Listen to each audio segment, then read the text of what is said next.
وقتتون بخیر.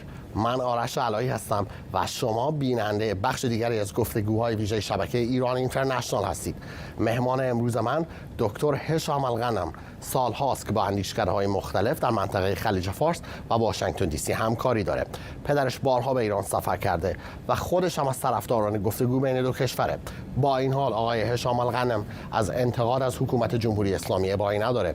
او در توییتی اخیراً و پس از حملات پهپادی گروه‌های نیابتی ایران در منطقه نوشت جمهوری اسلامی هر بار که با شکست سیاسی در منطقه مواجه میشه سعی میکنه با حملات نظامی توجه مردم منطقه را از ناتوانی سیاسی و شکست‌هاش پرت کنه.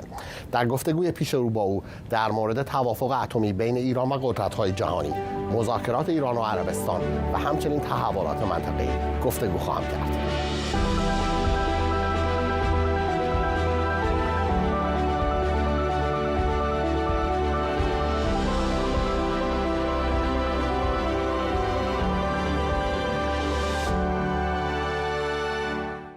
So the nuclear negotiation, the seventh round of nuclear negotiation. هفتمین دور گفتگوهای هسته‌ای بین ایران و قدرت‌های جهانی ساعتی پیش از ضبط این برنامه به پایان رسید. تحلیل شما از این دور گفتگوها چیه؟ Round of negotiation based on what we've heard so far. We're seeing a repetition of what happened in the previous rounds. فکر می‌کنم ما شاهد تکرار سناریوی سری قبلی مذاکرات هستیم. این تفکر بین رهبران جمهوری اسلامی وجود داره که با نشان دادن سرسختی میتونه به خواسته‌های حداکثری برسه. در این حال ایرانی‌ها باور دارن که غرب بیش از اونها به این توافق نیاز داره. بنابراین نقششون رو به خوبی بازی میکنن.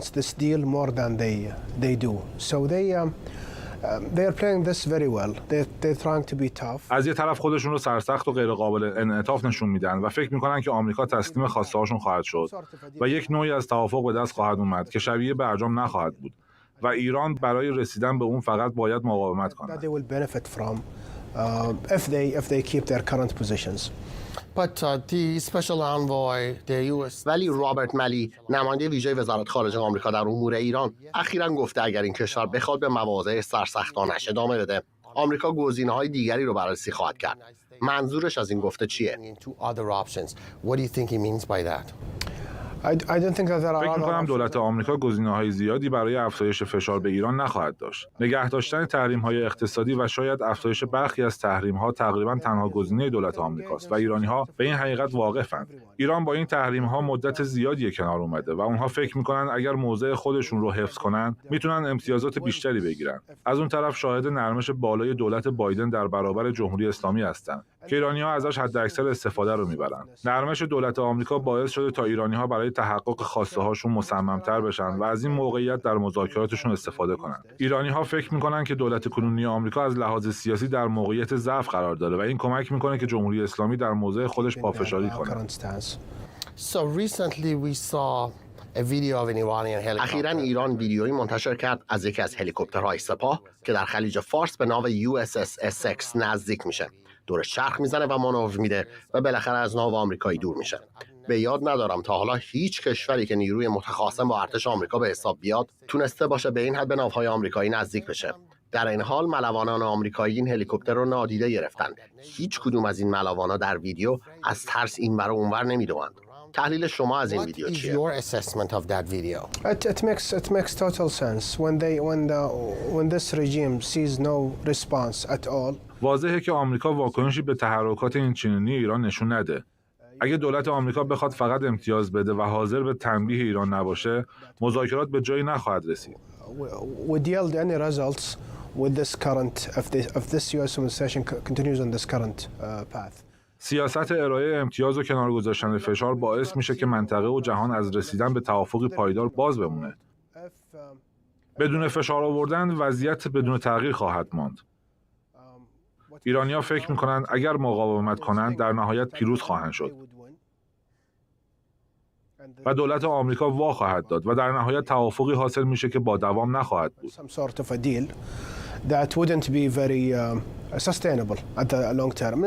این برای هیچ کس سودآور نیست، به خصوص برای مردم ایران. هر گونه توافق با رعایت شرایط کنونی پایدار نخواهد ماند. به سرعت فرو خواهد ریخت. This deal wouldn't be sustainable. It wouldn't continue. It would break at any moment.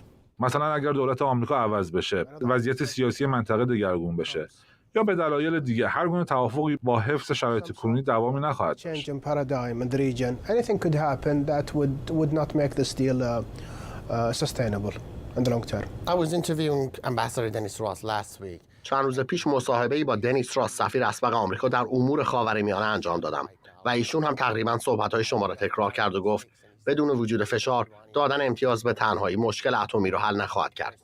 با این وجود به نظر میاد دولت بایدن تنها به دادن امتیاز اکتفا کرده بدون اینکه به ایران فشار بیاره.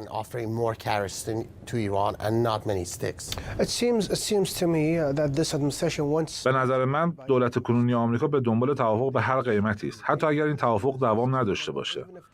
امیدوارن که تحولی در مذاکرات رخ بده و ایرانی‌ها پای میز مذاکره بیان و حاضر به امضای قرارداد بشن.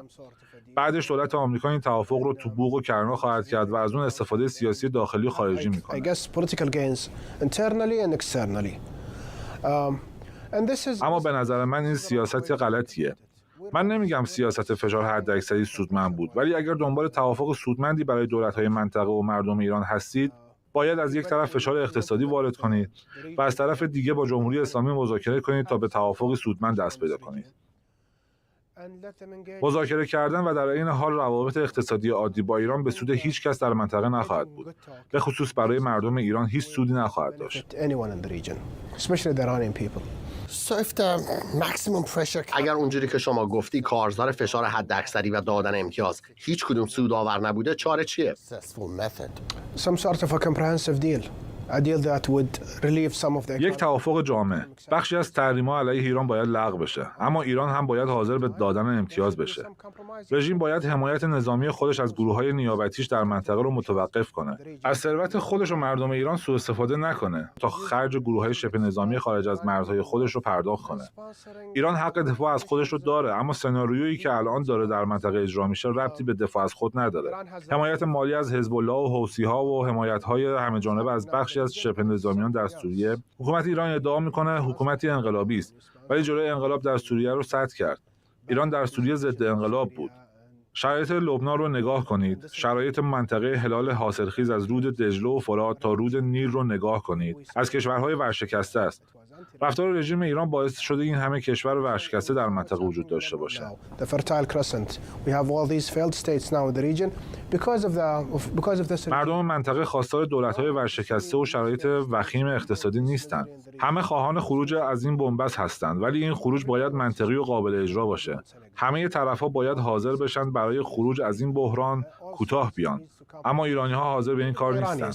But they do not want to do that. ایرانیان میگن اصلا حاضر به مذاکره درباره برنامه اتمیشون نیستن و متمرکز بر لغو تمامی تحریم‌ها خواهند بود. نتیجه این حرکت چه خواهد بود؟ فکر می‌کنم دو احتمال بیشتر وجود نداره. احتمال اول این که طرفین به توافقی ضعیف دست پیدا کنند که دوام زیادی نخواهد داشت و احتمال دیگر عدم رسیدن به توافق بین ایران و دیگر کشورهای مذاکره کننده است. به این ترتیب یک موقعیت طلایی دیگه برای جمهوری اسلامی و مردم ایران از بین خواهد رفت. does not want to make any compromises. میدونیم که ایران و عربستان سعودی هم در حال مذاکره هستند. آیا سعودی ها در این مذاکرات مسئله حمایت ایران از گروه‌های مسلح نیابتی رو به طور مستقیم مطرح کردند؟ As far as their proxy groups in the region and how they have to compromise. The Saudis have always mentioned. سعودی ها بارها این مطلب رو به ایران گوشزد کردند. اما مشکل اصلی طرز استنباط اشتباه ایرانی‌ها از روابط سعودی و غربه. سیاستمداران ایرانی تصور می‌کنند که اگه با غرب به توافق برسن، مشکلات سعودی‌ها با ایران کنار گذاشته خواهد شد. این تصور غلطیه. مشکلات و گلایه‌های سعودی‌ها از ایران متفاوت از غربه. برای سعودی‌ها مسئله یمن اولویت اوله. توقف حمایت از حوثی‌ها از طرف ایران کلیدیه. حتی اگر ایرانی‌ها ادعا کنند که روی حوثی‌ها نفوذ زیادی ندارن، که ممکنه تا حدودی حقیقت داشته باشه. اما موشک‌ها و پهپادهای شلیک شده به خاک سعودی در یمن ساخته نمیشه. ساخت جای دیگه ایه. ایرانیان میتونن اعلام کنن که طرفدار آتش‌بس هستن و حاضرن ارسال سلاح رو به یمن متوقف کنن. ایرانی‌ها فکر می‌کنن ارسال سلاح به یمن سرمایه‌گذاری خوبیه و هزینه کمی به همراه داره. اگر ایران حاضر به توافق بر سر یمن نشه، سعودی و دیگر کشورهای خلیج فارس کشورهای ضعیفی نیستند. اگر ایرانی‌ها در موضع یمن بی‌طرف بودن یا طرف عربستان بودن، اون وقت هر گونه توافق اونها با غرب با استقبال مواجه می‌شد. اگر ریاض درهای اقتصادیش رو روی تهران باز کنه، اون وقت بقیه کشورهای منطقه هم با خودشون میگن حالا که سعودی‌ها و ایرانی‌ها با هم به توافق رسیدن، میشه امیدوار بود که ما هم بتونیم با حکومت ایران همکاری کنیم. این بهترین سناریو برای ایرانه. اینکه اولا با همسایگانش به صلح و توافق پایدار برسه و بعد به غرب نشون بده با استفاده از این فرصت میشه با اونها هم به توافق رسید. ایرانی‌ها در ملاقات‌های مستقیم به ما حرفای خوبی میزنن، ولی فکر می‌کنم بین افراد دانشگاهی و کارشناسان سیاسی و مسئولان تصمیم گیرنده در ایران شکاف بزرگی وجود داره. کارشناسان و استادان دانشگاه و کارشناسان سیاسی ایرانی موافق دستیابی به توافق با عربستان و جامعه جهانی هستند. میخوان مردم منطقه به طور مستقیم با هم در ارتباط باشند. با دید باز به مشکلات منطقه توجه میکنن. در حالی که در سطح مقامات سیاسی بالای ایران علاقه‌ای برای دستیابی به توافق دیده نمیشه. انگار دو دنیای متفاوت اونجا وجود داره. روابط بین شهروندان ایرانی و سعودی ایده خوبیه و ما هم ازش حمایت میکنیم، ولی بدون یک توافق سیاسی امنیتی در منطقه این گونه روابط سودمند نخواهد بود.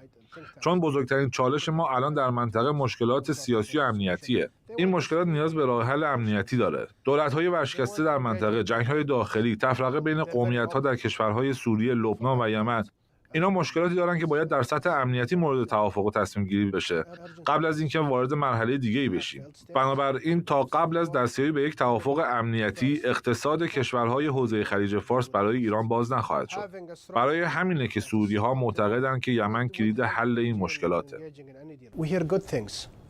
ایرانی‌ها در ملاقات‌های مستقیم به ما حرفای خوبی میزنن، ولی فکر می‌کنم بین افراد دانشگاهی و کارشناسان سیاسی و مسئولان تصمیم گیرنده در ایران شکاف بزرگی وجود داره. کارشناسان و استادان دانشگاه و کارشناسان سیاسی ایرانی موافق دستیابی به توافق با عربستان و جامعه جهانی هستند. میخوان مردم منطقه به طور مستقیم با هم در ارتباط باشند، با دید باز به مشکلات منطقه توجه کنند، در حالی که در سطح مقامات سیاسی بالای ایران علاقه‌ای برای دستیابی به توافق دیده نمیشه. انگار دو دنیای متفاوت اونجا وجود داره. روابط بین شهروندان ایرانی و سعودی ایده خوبیه و ما هم ازش حمایت میکنیم، ولی بدون یک توافق سیاسی امنیتی در منطقه این گونه روابط سودمند نخواهد بود. چون بزرگترین چالش ما الان در منطقه مشکلات سیاسی و امنیتیه. این مشکلات نیاز به راه حل امنیتی داره. دولت‌های ورشکسته در منطقه، جنگ‌های داخلی، تفرقه بین قومیت‌ها در کشورهای سوریه، لبنان و یمن، اینها مشکلاتی دارن که باید در سطح امنیتی مورد توافق‌ها تصمیم گیری بشه قبل از اینکه وارد مرحله دیگه بشیم. بنابراین تا قبل از دستیابی به یک توافق امنیتی، اقتصاد کشورهای حوزه خلیج فارس برای ایران باز نخواهد شد. برای همینه که سعودی‌ها معتقدن که یمن کلید حل این مشکلات.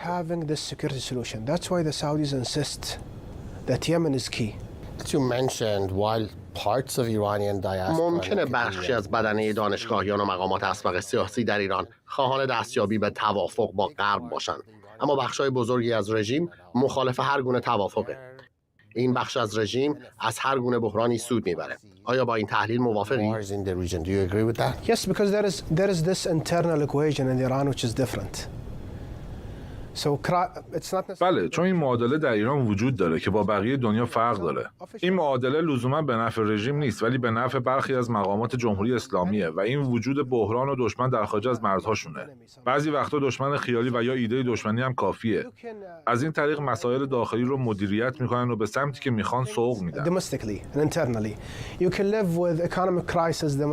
مشکلات اقتصادی رو به مردم وارد میکنن و میگن ما دشمنانی در خارج داریم که میخوان به ما حمله کنن یا ما رو تحریم کنن و دنبال راه حلی هم نیستن. این یک دور باطله که همه ازش خسته شدن، به خصوص مردم ایران. باید متوقف بشه. شاید بشه زمان محدودی انجامش داد، ولی الان جمهوری اسلامی چند دهه است که داره همین کار رو انجام میده و دیر یا زود این سیاست شکست خواهد خورد. نافرمانی‌ها آغاز خواهد شد و بعد از اون شاید بدترین وضعیت به وجود بیاد. Upheavals will happen. And the worst could happen. فکر میکنی ایرانی ها در مورد عربستان در حال مذاکره برای مذاکره هستند یا فکر میکنی توقع دارن این مذاکرات نتیجه بده؟ I think, sincerely, I think that their goal is to send this message to the West. به نظر من جمهوری اسلامی میخواد به غرب نشون بده که با همسایگانش مشغول مذاکره است و بعد هم بگه ببینید ما با تمام همسایگان روابط خوبی داریم. بزرگترین همسایه‌مون عربستانه که داریم باهاش مذاکره میکنیم. مشکلی در منطقه وجود نداره. بیایم به مشکلات بزرگتر بپردازیم. یک توافق همه جانبه با غرب. به نظر من این کارتیه که ایران داره بازی میکنه و سعودی‌ها این مطلب رو میدونن. If this deal entitles and includes some real compromises. سعودی‌ها تنها در صورتی با ایران وارد توافق میشن که مقداری امتیاز و منفعت برای همه طرف‌های درگیر وجود داشته باشه. This is not a Sunni-Shia divide, it's not an Umar-Ali divide. ما میخوایم در مورد حل این مشکل عملگرا باشیم. مشکلی سر اختلاف شیعه و سنی نیست.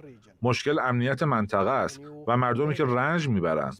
کل منطقه تحت فشاره. موج جدید ویروس کرونا، مشکلات اقتصادی، توافق بر سر منافع ملی ایران و عربستان، مثلا بر سر تولید و قیمت نفت یا استراتژی مقابله با تروریست در منطقه.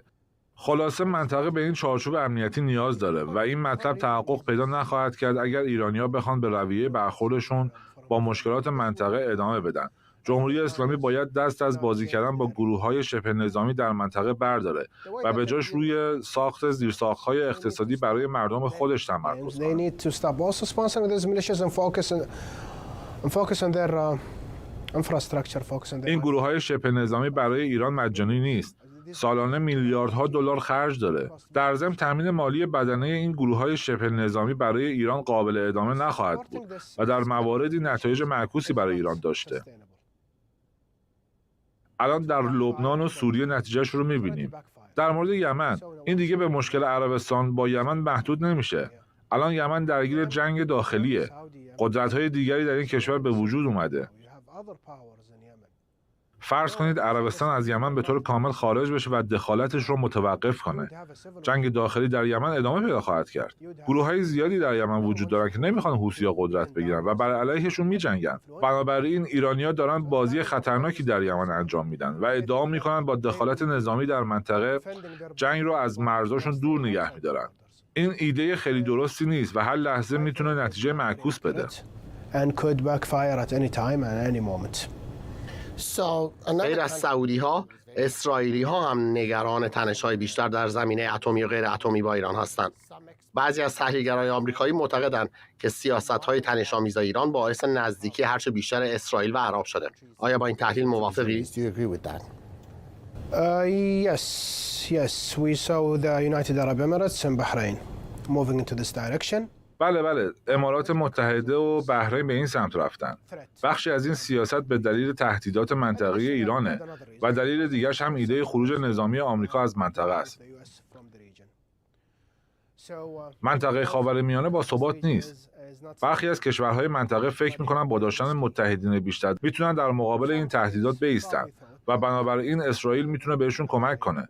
ولی بخشی از این تهدیدات هم به خاطر وجود کشورهای ورشکسته در منطقه است.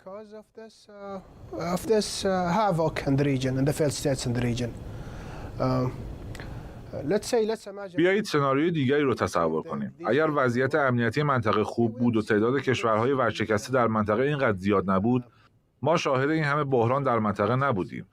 منطقه شاهد این همه تغییرات رادیکال نبود. ایران کشوری با فرهنگ نزدیک به ما و برادر مسلمان عربه. اگر شرایط منطقه خوب بود، توافق با ایران بسیار ساده‌تر از دیگران بود. اما جمهوری اسلامی تهدید بزرگی برای کشورهای منطقه به حساب میاد. نه تنها در منطقه، بلکه الان در شمال آفریقا هم شاهد تهدیدات ایران هستیم. Because this regime, I mean the Iranian regime is posing this threat on many states of the region. برخی از کشورهای شمال آفریقا تحت تاثیر گروه‌های شبه نظامی و نیابتی ایران قرار دارند. By this militia skeleton and by this militia sponsorship that Iran creates everywhere. فکر می‌کنی اگر جمهوری اسلامی به سیاست‌های تنش‌آمیزش در منطقه ادامه بده، اسرائیل و سعودی‌ها با هم متحد بشن؟ I'm not seeing this right now.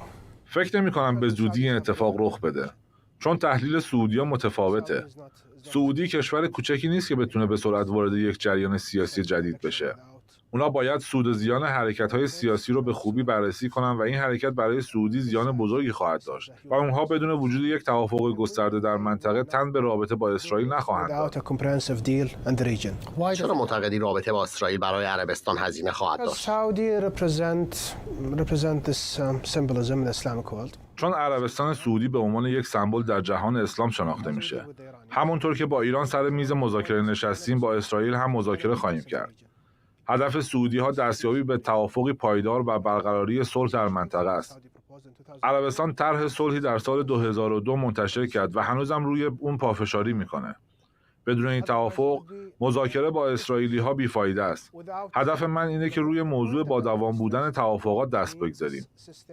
تحرکات تاکتیکی در منطقه با دوام نخواهد بود. همه کشورهای منطقه درگیر این تحرکات تاکتیکی هستند غیر از سعودی‌ها. عربستان در حال تدارک برای اجرای پروژه اقتصادی عظیمی در داخل مرزهاشه. میخوان با این طرح اقتصادی منطقه رو متحول کنند. منفعت این طرح به همه کشورهای منطقه خواهد رسید. طرح سعودی 2030 و ساخت شهرهای جدید با فناوری‌های پاک و سرمایه‌گذاری عربستان برای مبارزه با تغییرات اقلیمی. برخی از کشورهای منطقه فکر می‌کنند تغییرات اقلیمی شوخیه. متاسفانه اینطور نیست. این خطری است که زندگی تمام منطقه را تهدید می‌کنه. به سبب این تغییرات، تحلیلگران میگن ایران بیش از 60% درآمد خودش رو کمتر از 10 سال از دست خواهد داد. اگر این حرکت جهانی برای فاصله گرفتن از سوخت‌های فسیلی محقق بشه که نمونهش الان در آمریکا می‌بینیم و داره به تدریج جلو میره ولی میتونه شتاب بیشتری بگیره. بنابراین این کشورها به سرعت از اقتصاد نفتی فاصله بگیرن و سعی کنن با سرمایه‌گذاری در انرژی‌های پاک خودشون رو نجات بدن. اما توجه ایران به حمایت مالی از گروه‌های شبه نظامی در منطقه است.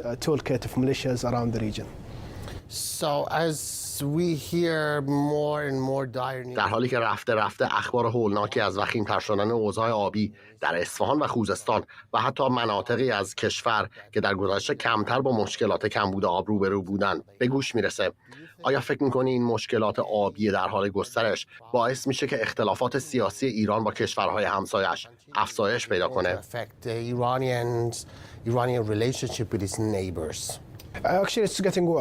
باید بگم که وضع بدتر خواهد شد و شتاب بیشتر هم خواهد گرفت. قدرت‌های جهانی توان خودشون برای مقابله با تغییرات اقلیمی و فاصله گرفتن از اقتصاد نفتی به کار میگیرن. کشورهای منطقه بخش بزرگی از سرمایه و درآمد ملی خودشون رو از دست خواهند داد و صنعت نفت و تا حدودی گاز در حال از دست دادن ارزش خودشه. اگر کشورهای منطقه سریع عمل نکنند، ضرر بزرگی خواهند دید. به نظر میاد ایده فکر کردن به آینده هنوز در جمهوری اسلامی وجود نداره.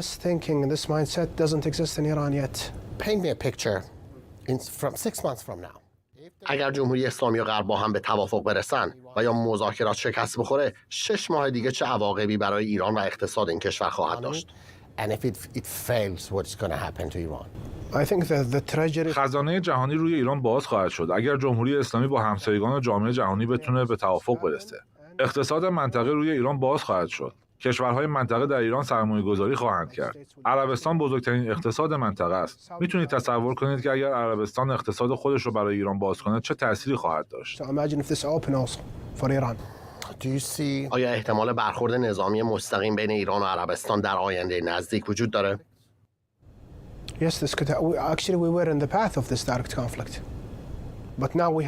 بله، امکان رویارویی نظامی بین ایران و عربستان وجود داره. قبلا هم بین دو کشور درگیری نظامی رخ داده. الان این فرصت طلایی وجود داره. اگر ایران حاضر به دادن امتیاز بشه و دست از حمایت‌های نظامی از گروه‌های نیابتی برداره، دو کشور میتونن با همکاری از موقعیت‌هاشون استفاده کنن.